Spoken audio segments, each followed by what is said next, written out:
Salut YouTube.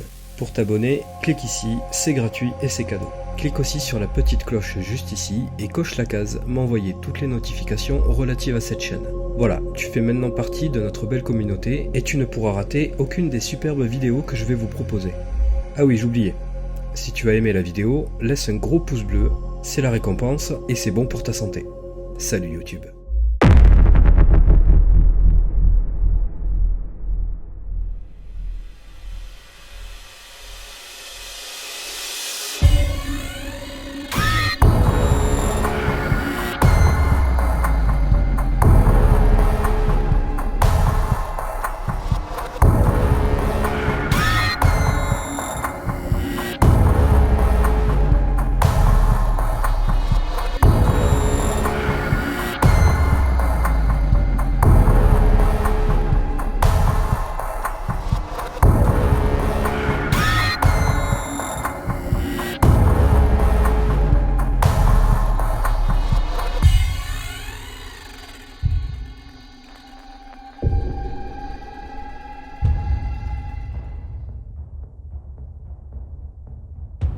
Allez, salut les amis. Alors j'espère que vous allez bien. On se retrouve pour la dernière partie de cette série, on va dire, Urbex au sanatorium en tout cas. Enfin, c'est pas vraiment la dernière partie, il y a une petite surprise. Je vais vous expliquer après. Je vais vous expliquer juste avant de finir ce dernier étage que je veux vous présenter 2 jours. Par contre, j'ai oublié un truc, j'ai fait une petite bêtise sur le dernier épisode. Je devais vous montrer un truc. Je vous avais parlé, je vous ai montré une espèce de cage d'ascenseur qui se trouve dans l'étage où il y avait les petits bouts, les petits enfants. Je voulais vous montrer ce que je vais vous montrer tout de suite. Allez. Alors, accrochez-vous les gens, parce que moi perso, je ne descendrai jamais là-dedans. Ça c'est hors de question. Alors, ce que vous avez vu dans l'épisode précédent, en bas, là où il y avait la planche en bois, ça ressemble à une petite cage d'ascenseur.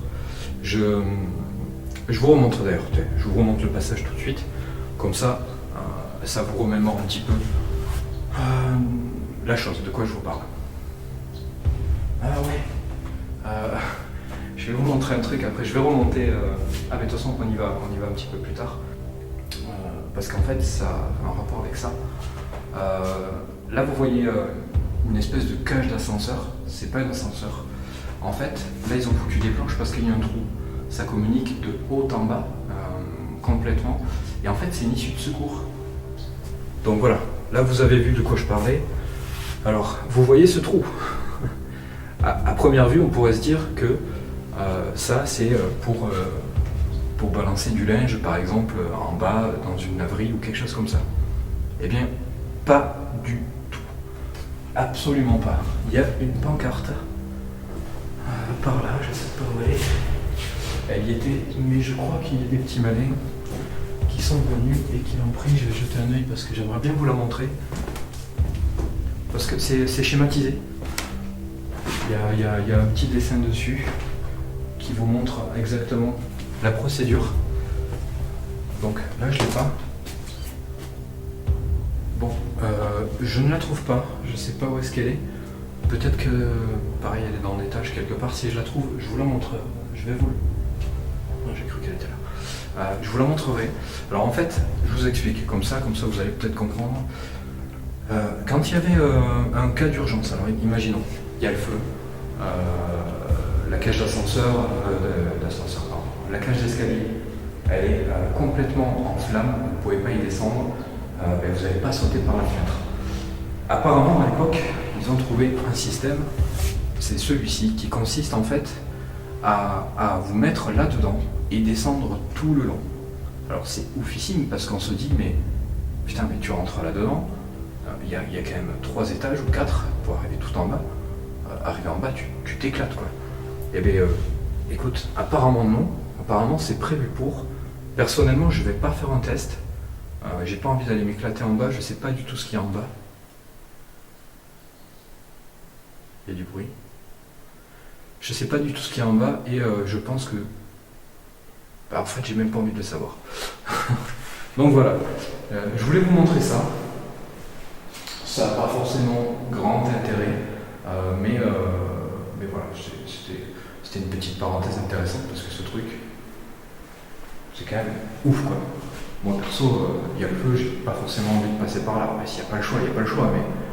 Mais voilà, moi personnellement, j'ai pas vraiment envie de rentrer dans ce truc là quoi. Alors, le dernier étage, celui-ci, désolé, celui-ci vous le connaissez, forcément. Je sais plus si c'était là ou la pièce à côté, enfin en tout cas, je sais pas si c'était là. Bon bref, je sais pas non plus à quoi ont servi ces pièces ici, qu'est-ce qu'il y avait dans cet étage, j'en ai aucune idée, en tout cas j'y ai fait une enquête, on a eu des résultats, c'était plutôt intéressant.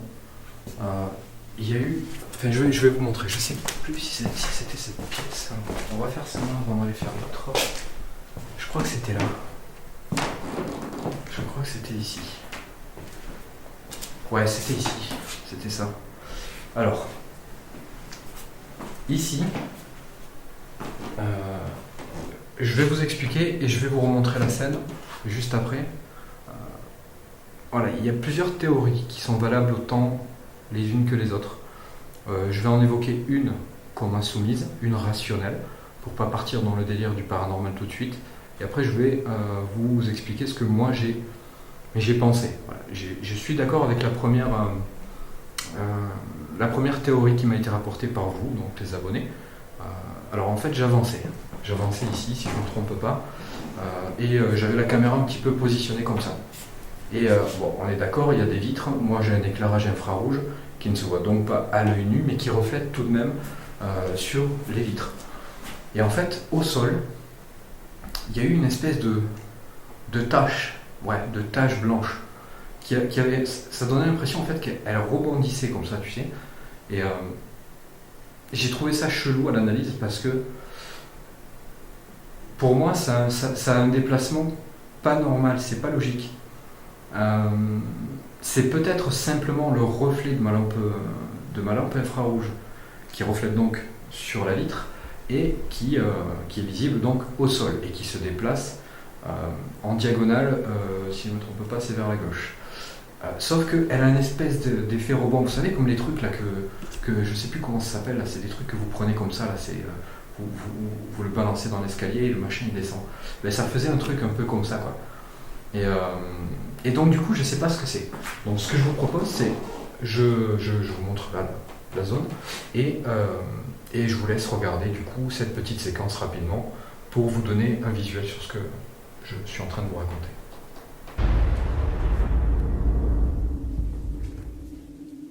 Donc voilà, une pièce en plus simplement.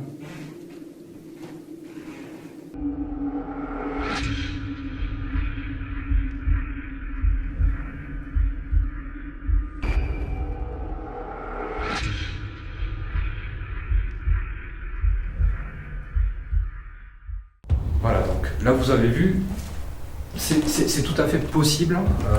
J'exclus absolument pas le fait que ça puisse être simplement mon éclairage qui se reflète sur cette fenêtre. Mais pour moi, je trouve que le mouvement est un peu bizarre. Et à partir de là, je sais pas. Voilà. J'affirme pas que c'est paranormal. J'aurais peut-être pu l'affirmer au tout début quand j'avais pas d'expérience, quand j'avais pas fait d'enquête, Donc voilà. Il y a un autre truc que je vais vous expliquer après là-bas qui s'est passé aussi. Et pareil, je vais vous remontrer la scène, ça sera plus simple. Donc, je sais pas ce que c'était ici. On voit deux lavabos. C'était peut-être des piles. De toute façon, je pense que la plupart des pièces, ça devait être des chambres.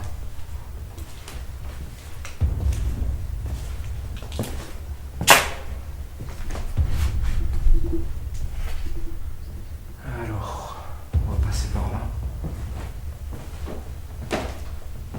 Alors ici, on a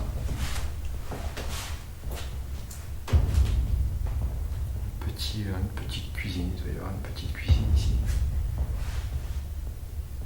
c'est dommage parce que on peut pas avoir beaucoup d'infos sur ce lieu et ça permet pas trop de se faire une idée de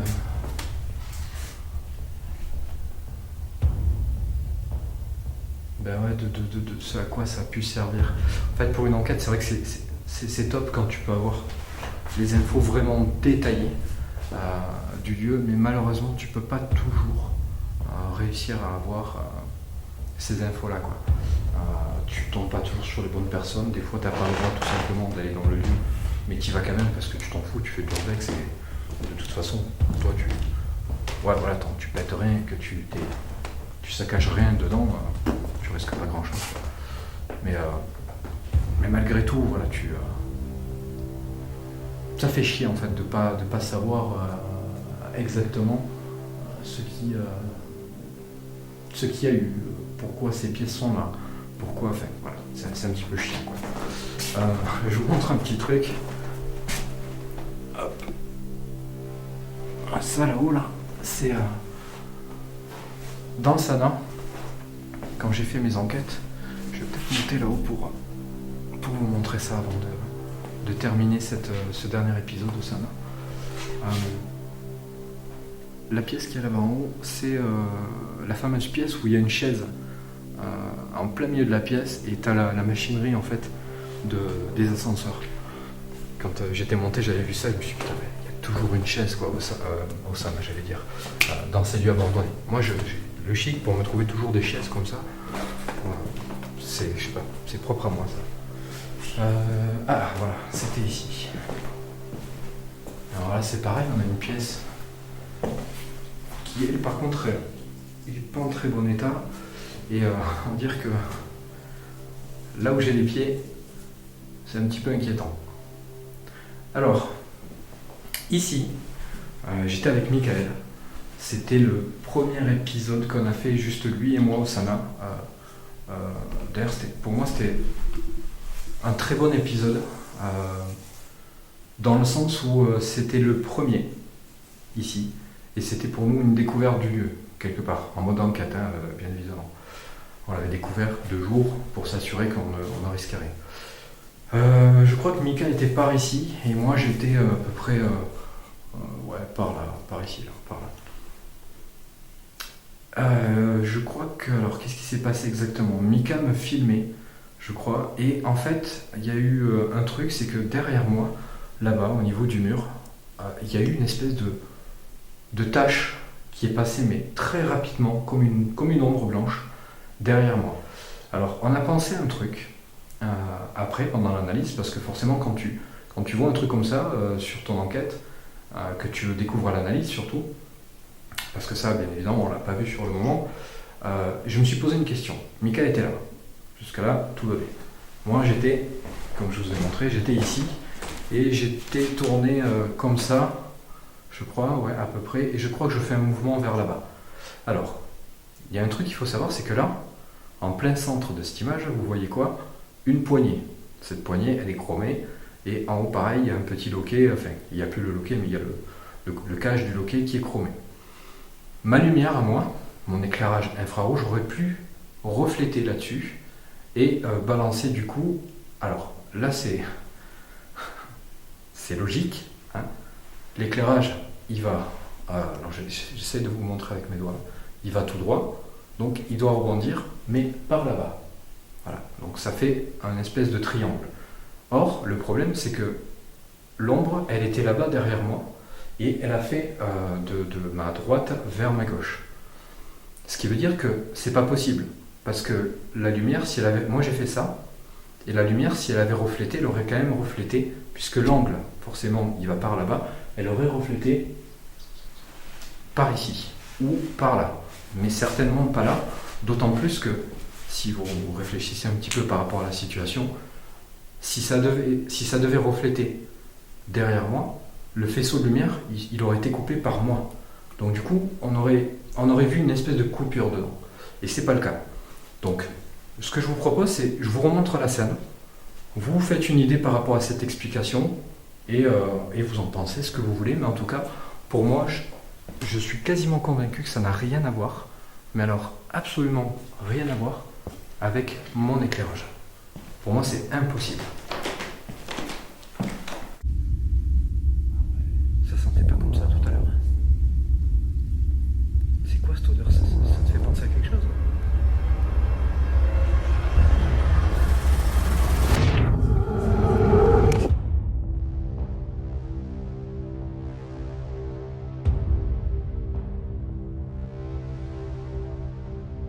Voilà, donc vous avez vu.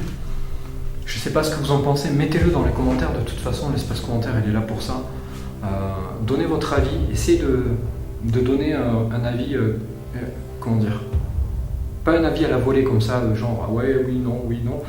Un truc un petit peu constructif dans le sens où vous avez essayé d'étudier un petit peu le truc pour essayer de comprendre par rapport à ma position, la position de Michael. Enfin voilà, je pense que peut-être c'est une histoire d'angle tout ça. La lumière, quand elle reflète comme ça et que le truc est là, ça peut pas refléter dans l'autre sens. Ça reflète par là-bas, je veux dire, c'est logique quoi. Donc bon, bref, on va pas s'étaler plus sur ça. Vous avez l'espace commentaire, dites-moi ce que vous en pensez.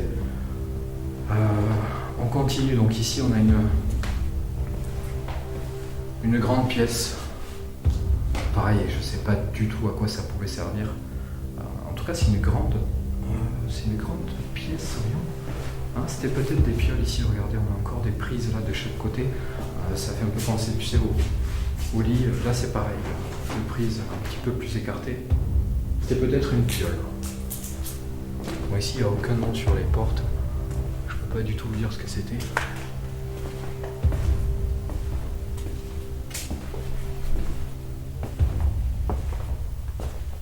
Bon, alors là, c'est exactement la même pièce à quelque chose près. Il y a un radiateur. À quelque chose près, c'est la même chose. Pareil, aucune idée, je sais pas ce que c'était. Voilà un bon exemple pour tous ceux qui veulent se lancer dans l'urbex et risquer leur vie. Ça, c'est du bois pourri. C'est pourri. Ce qui veut dire que là, on le voit parce que les morceaux de... Alors, c'est des carrés de lino qui sont posés. Là, on le voit parce que les morceaux de lino sont retirés. Mais dites-vous bien qu'il doit sûrement y avoir d'autres endroits où le lino n'est pas retiré et le bois est aussi pourri dessous. Donc c'est très dangereux. Je vous le dis tout de suite, c'est très dangereux de marcher là-dessus. Et je vous déconseille fortement. Je vais le dire souvent, hein, je suis désolé, hein, ça va peut-être vous paraître saoulant à force, mais il vaut mieux prévenir que guérir, pardon. Évitez vraiment au maximum, autant que vous le pouvez, de rentrer dans des lieux comme ça et de vous mettre en danger. Par exemple, ici, le sol, il est tordu de partout. Je ne sais pas si vous arrivez à le voir là, à l'écran. Là, ça fait une espèce de creux. Là-bas, on voit que c'est... Je vais essayer de m'approcher un petit peu. Là, c'est tout moisi, enfin, c'est tout humide. Je pense que si tu mets les pieds là-dessus, il y a une forte chance pour que tu passes au travers. Et là, le sol, vous le voyez pas bien à la caméra, je pense pas, peut-être. Mais on voit que ça creuse, quoi. Ça creuse, donc c'est que le sol déjà est en train de travailler. Et plus ça va aller, de toute façon, plus le bâtiment, il va tomber en ruine. Hein. Donc, c'est pour ça que je vous le dis et je le répète, hein, c'est vraiment, vraiment dangereux, faites gaffe. Évitez vraiment de vous mettre en danger pour juste faire des vidéos d'urbex. Alors ça, c'est une toute petite pièce où j'ai quasiment jamais mis les pieds. Pourquoi? Parce que de toute façon, je vais pas y aller, c'est tout petit. C'est tout petit, et puis de toute façon, avec mon matos, je peux même pas faire demi-tour, je suis obligé de sortir de là en marche arrière. Regardez par exemple, vous voyez ça? C'est la faïence. Les éviers comme ça, quand c'est pété, ça c'est extrêmement coupant. Là vous vous vautrez là-dessus, il y a de fortes chances que vous sectionnez, alors pas un bras, hein, mais que vous sectionnez des tendons, peut-être même une artère, et que là c'est la fin des haricots, les gens. Je vous le dis tout de suite, hein. Là franchement vous êtes malin. C'est extrêmement dangereux ce truc là, ça coupe de ouf. Alors faites gaffe. Allez, on a fini pour cet étage. Je vous montre ce que je voulais vous montrer. Pour cette fois-ci, j'ai pas oublié. Hop. Je pense que je vais enlever. Hop. Là, j'enlève mon épaulière. Grimper là-haut. Et c'est parti. Je vais essayer d'aller vous montrer ce qui se passe là-haut. J'essaie de pas me casser la gueule parce que c'est pas ce qu'il y a de plus stable. Putain les gens, le métier de cameraman en mode aventurier explorateur, c'est un fucking métier. Je peux vous le dire. Oh putain, je sais même pas pourquoi je vais là-dedans, il n'y a pas grand chose à vous montrer. Mais bon, je voulais vous le montrer. C'est pas très utile, hein. Je vous le dis tout de suite, pas très utile en soi. Mais ça permet de vous montrer au moins 99, allez, 90%. Putain, ça craque. 99%, allez, 90% du bâtiment. Alors par contre ici, il fait putain de chaud. C'est ouf, il fait trop chaud. Ça craque de ouf. Alors, qu'est-ce que c'est? C'est des combles, les gens. C'est juste des combles. Donc, comme je disais, ça n'a pas d'intérêt. Sinon, juste vous le montrer. Et il n'y restait que 2 petites minutes. Là, on a une porte avec exactement la même chose. Et comme il y a de la laine de verre partout, et que pour avoir été plaquiste, j'ai vraiment pas envie de me gratter toute la journée. C'est une sacrée merde, ça.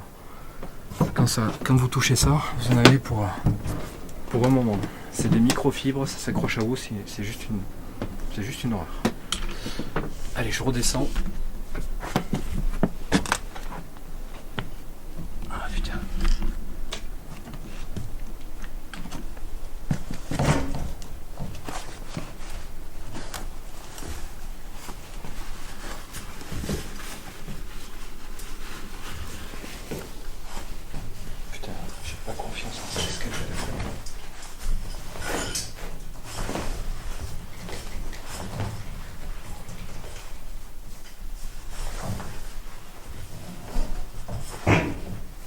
Le truc, t'as l'impression qu'il plie sous mon poids. Je fais pas loin de 80 kg, les gens. Je peux vous dire que l'escalier et les petits barreaux, avec mon poids, ça risque de pas faire trop bon ménage pendant trop longtemps. Alors, on arrive. Je me rattache.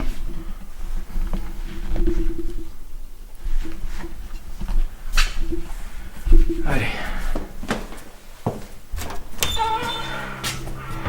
Là. Alors voilà, on a fait toutes les zones de ce sanatorium. Donc maintenant, vous le connaissez de jour. Je pense que vous le connaissez même mieux de jour que de nuit. Suite à ça, il y a une petite surprise. C'est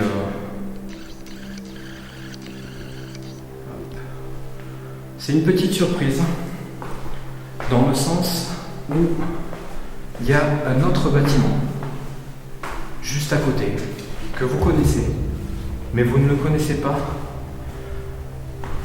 pour les... comment dire,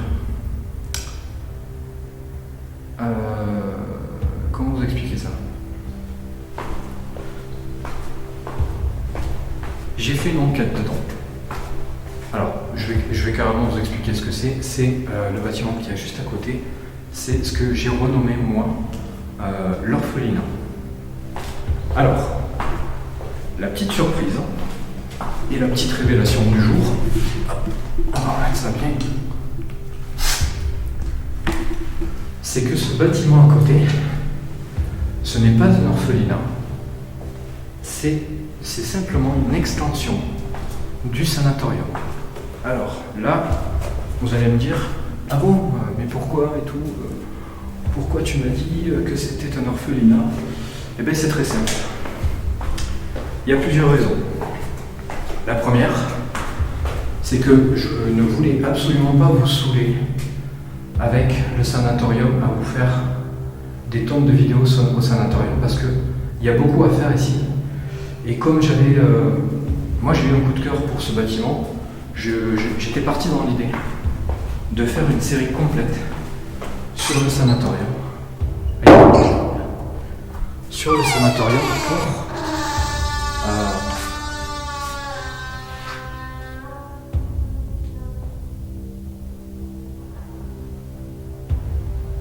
bon, ça c'est tout à fait normal.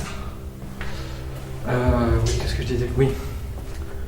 Je voulais vous faire une série complète sur le sanatorium, mais zone par zone, parce que je voulais vraiment faire un petit peu ce que je suis en train de faire maintenant, mais en mode enquête paranormale, c'est-à-dire le faire zone par zone, pour évaluer un petit peu où est-ce qu'il se passe des choses plus que d'autres, et peut-être le faire 2 fois par zone, pour confirmer à chaque fois. Alors ça c'est la chance ou la poisse. C'est soit tu arrives à confirmer tout de suite qu'il s'y passe rien dans cette zone, ou justement que c'est une zone propice au phénomène paranormal. La première raison c'est ça, c'est parce que je voulais pas vous saouler avec le sanatorium en vous faisant des tonnes de vidéos sur le sana, malgré que vous êtes nombreux à aimer celui, à m'avoir demandé d'y retourner. Donc ça c'est la première raison. Voilà. On va abréger ça. La seconde, j'avais fait un post à l'époque en expliquant qu'il y avait des petits malins qui étaient venus saccager le sanatorium. Alors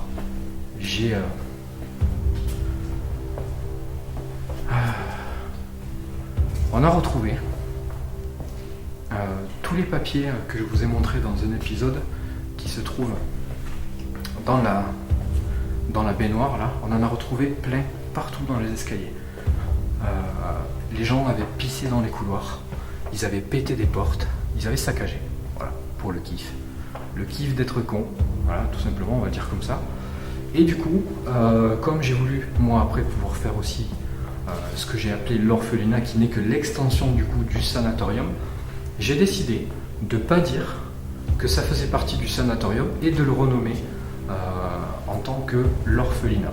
Voilà. Alors, pourquoi?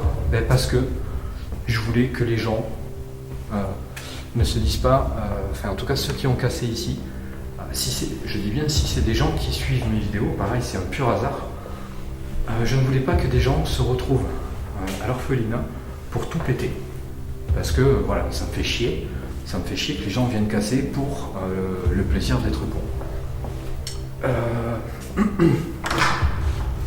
Et je crois que j'ai dit qu'il y avait 3 raisons, mais non, en fait, il n'y a que ces 2 raisons-là.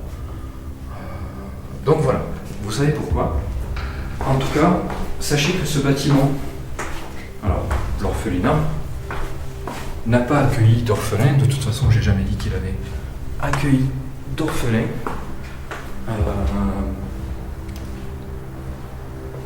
Je connais pas non plus l'histoire de ce lieu.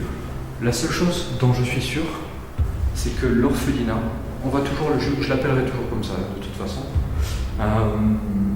il a été construit après. D'où du coup le fameux mur que je vous ai montré dans un épisode précédent de l'Urbex, qui vient du coup couper cette passerelle en fait qui mène de l'orphelinat au sanatorium. Donc là ce qu'on va faire, c'est que on va en rester là pour cet épisode les amis. L'épisode au sanatorium ici se termine maintenant et le prochain épisode ça sera l'autre bâtiment, donc l'orphelinat, où je vais vous faire donc plusieurs épisodes.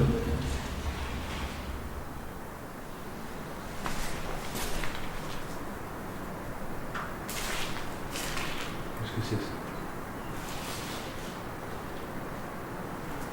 Bon, bref. Oui, voilà. Donc, je vais vous faire plusieurs épisodes à l'orphelinat pour, pareil, vous le présenter de jour et vous donner un aspect visuel de ce qu'il représente en fait de jour et pas en enquête. Donc, comme d'habitude, les amis, on se laisse ici pour la fin du sanatorium en urbex. Je vous dis merci d'avoir regardé. Lâchez-moi un gros pouce bleu pour le soutien. Qu'est-ce que c'est que ce truc?